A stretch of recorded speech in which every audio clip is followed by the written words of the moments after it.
Hello students, welcome to Tryst with Biology. और आज का हमारा टॉपिक है फीमेल गैमेटोफाइट और फीमेल गैमेट। और फीमेल गैमेट को हम बोलते हैं मेगास्पोरेंजियम। उसकी डेवलपमेंट हो, उसमें कैसे फीमेल गैमेट बनते हैं, आज इस वीडियो में हम ये पढ़ेंगे। तो यहाँ से हम स्टार्ट करते हैं। सबसे पहले female reproductive part in flowering plants. तो फ्लावरिंग प्लांट्स में फीमेल रिप्रोडक्टिव पार्ट क्या है? ये पिस्टल जो है वो फीमेल रिप्रोडक्टिव पार्ट है। और पिस्टल के 3 पार्ट्स होते हैं, स्टिग्मा, स्टाइल एंड ओवरी। ये है पिस्टल। कार्पेल भी हम लोग इसको बोलते हैं। अब देखो बेटा, इस ओवरी के अंदर यहाँ पर होते हैं ओव्यूल्स। ये जो ओव्यूल्स हैं, ये 12th क्लास के सिलेबस में एक एनाट्रोपस ओव्यूल है। एनाट्रोपस ओव्यूल वो होता है जिसके अंदर यहाँ इस तरह से जो माइक्रोपाइल एंड है, ये क्या है? माइक्रोपाइल एंड है। और ये इसकी होगी इंटेग्यूमेंट्स। ये जो है इसकी स्टॉक, इसको फ्यूनिकल बोलते हैं। ये जो है हाइलम होता है जहां अटैच हो रही है फिनिकल या फिनिकुलस भी बोलते हैं इसको। ये जो कर्व्ड है इसका, ये होता है रैम्पे।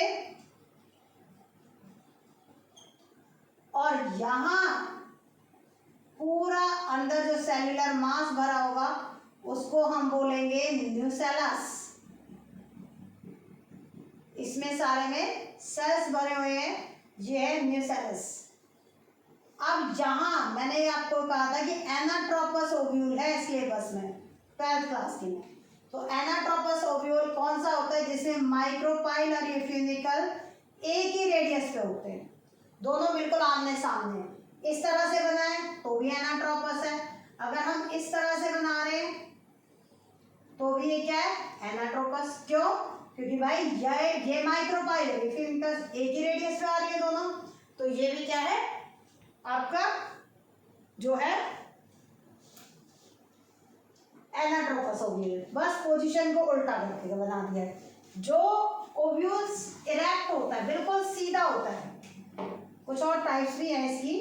ये अगर ऐसे है, मतलब स्टॉक और माइक्रोपाइल दोनों एक ही सीध में है, स्ट्रेट है, तो इसको ऑर्थोट्रोपस बोलते हैं। ऐसे ही अगर इस तरह से इन्वर्टेड है ये, तो इसको कैमाइलोट्रोपस। इस तरह से जो है ओव्यूल की बस बॉडी की शेप पे डिफरेंस है, स्ट्रक्चर में कोई डिफरेंस नहीं है। स्ट्रक्चर सबका एक जैसा ही है। तो स्ट्रक्चर की अगर हम बात कर रहे हैं तो स्ट्रक्चर दोनों का, किसी भी तरह का ओव्यूल सबका एक जैसा ही होता है। अब हम स्ट्रक्चर की बात करें तो यहाँ कैसे इससे फीमेल गैमेट बन गया है। तो फीमेल गैमेट कैसे बन गया? तो फीमेल गैमेट देखो बेटा कैसे बना।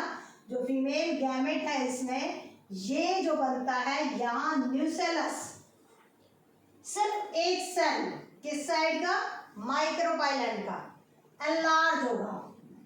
One cell towards micropyle become enlarge, बड़ा हो गया। बड़ा होने के बाद क्या हुआ? और ये एक्ट भी करे, एक्ट एज एमएमसी। अब वहां भी एमएमसी था माइक्रोस्पोरेंजियम में, यहाँ भी एमएमसी है। यहाँ एमएमसी का मतलब है मेगास्पोर मदर सेल। अब मदर सेल है तो क्या है? मियोसाइट्स है। मियोसाइट्स है तो मियोसिस होगी। ये हुआ मेगास्पोर मदर सेल। यहाँ बात चल रही है, इस वाले एरिया पे काम हो रहा है। और इस एमएमसी में हुई मियोसिस। मियोसिस होते ही अब इसमें जो स्पोर टेट्राड ना बनके क्या बनते हैं? 4 इस तरह से सेल बनते हैं। और जिसमें से ये 3 सेल जो है वो डीजेनरेट कर जाएंगे। डीजेनरेट खत्म हो गई 3 सेल। और एक लास्ट वाला होगा फंक्शनल। जो फंक्शनल होगा उसमें देखो, उसको हम कह देंगे एम्ब्रियो सेट। इसको एनलार्ज करके दिखा दिया। इस एम्ब्रियो सेट के न्यूक्लियस में, सिर्फ इसके न्यूक्लियस में माइटोसिस हुई और कितने न्यूक्लियस बन गए? 2 न्यूक्लियस बन गए। फिर माइटोसिस हुई, अब कितने हैं यहाँ? 2 न्यूक्लियाई हैं, 2 से कितने बन जाएंगे? 4 बन जाएंगे। और अगर फिर हो जाती है तो ये 2 से 4, 4 से 8 बन जाते हैं। यहाँ देखो, अगर हम इसको बनाएं तो ये कुछ इस तरह से बनेगा एम्ब्रियो सेल। ये 8 न्यूक्लियस बन गए हैं इसमें। अब 8 न्यूक्लियस, माइटोसिस 3 बार हुई और तीनों बार माइटोसिस हुई न्यूक्लियस के अंदर। न्यूक्लियस 1 से 2 बन गए, 2 से 4, 4 से 8 न्यूक्लियस बन गए। और जो 8 न्यूक्लियस बने उसमें हो गया रीअरेंजमेंट, जो कि कुछ इस तरह से हम यहाँ इस स्ट्रक्चर को बना रहे हैं। देखो डेवलपमेंट यहाँ हो रही है, हम बाहर तो एनलार्ज करके दिखा रहे हैं उसको, क्योंकि सारे स्टेप हम इस जगह पे नहीं दिखा सकते। तो ये जो माइक्रोपाइलेज के जस्ट अपोजिट वाले एंड को बोलते हैं चैलेजल एंड।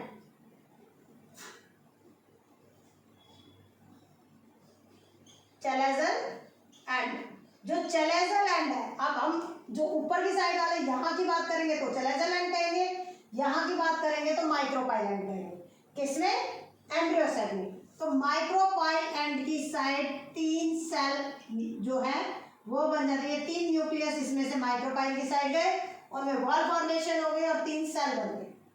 जो इसके 3 न्यूक्लियस है वो यहाँ गए और इनके भी सेल बन गए। लेकिन 2 न्यूक्लियस बेचारे, अब स्पेस भी कम रह गया, 2 न्यूक्लियस बीच में रहे और इन्होंने प्यार मोहब्बत इनमें ज्यादा थी और इसमें एक ही सेल के अंदर ये दोनों रह गए। फर्टिलाइजेशन नहीं हुई न्यूक्लियस में, भाई भाई की तरह एक ही घर में रह रहे हैं, तो एक ही सेल के अंदर ये आ गए। और यहाँ जो कि माइक्रोपाइल एंड की साइड ये 3 है, इसमें से नीचे वाले 2 हैं, इनको बोलते हैं सिनर्जिड सेल। अब मैं ये रब कर देती हूँ सारा, अब इसी का हम डिटेल पढ़ेंगे। तो ये क्या हो गया? Synergid cell. ये जो है ये है एग सेल।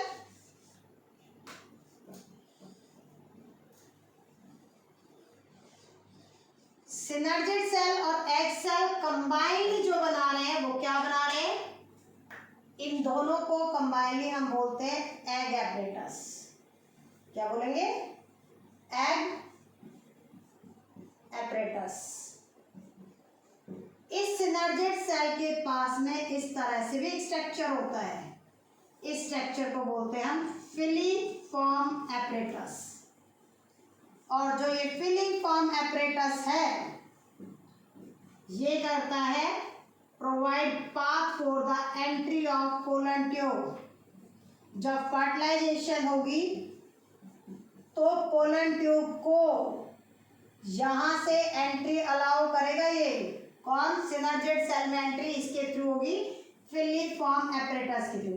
किसके अंदर है? सिनर्जिड सेल के अंदर। Synergid cell plus egg cell को हम बोल रहे हैं एग एपरेटस।